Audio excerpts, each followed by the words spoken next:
Притвор за поранешниот председател на ФФМ Илчо Ѓорѓиовски во врска со истрагата за 3 милиони евра штета на куќата на фудбалот преку незаконски исплати на фирми. За четворица осомничени кривичниот суд одреди мерки на предпазливост како што бараше обвинителството. Осомничен е и наследникот на Ѓорѓиовски на функцијата Муамет Сејдини, кој од пред 2 месеци е за дрешетки за друг случај со проневера во ФФМ.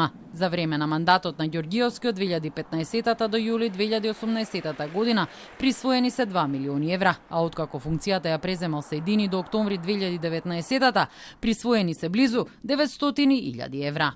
Прво и второ осомничениот како службени лица, председатели на Фудбалска федерација на Македонија, имаат подпишано вкупно 728 платни налози, кои што им биле доставени од страна на трето осомничената за подпис и за реализација.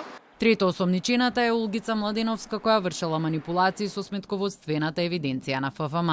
Се гони и раководител на оделот за суди и судење, а останатите се управителите на фирмите. Младеновска во 2019 добила отказ од Сејдини, кој според информациите се бранел дека не бил свесен што подпишува. Фирмите соработувале со ФФМ, но дел од стоките кои се исплаќале не биле испорачувани. Меѓутоа, дел од паричните средства кои што ги имаат добиено на незаконит и противзаконит начин, ги имаат, како да ви кажам, вметнато преку Олгица, па да истите бидат реализирани, односно подпишани од страна на претпоставените, тоа е службените лица во својство на председатели на Фудбалска федерација. Обезбедивме докази во текот на предистражната постапка дека тие услуги за кои што се издадени фактури никогаш не стигнале до Фудбалска федерација на Македонија. Вкупно во истрагата опфатени се 18 лица и 8 фирми се гонат за проневера во служба и перење пари. 3 фирми се згаснати, но на листата на осомничени се нивните управители.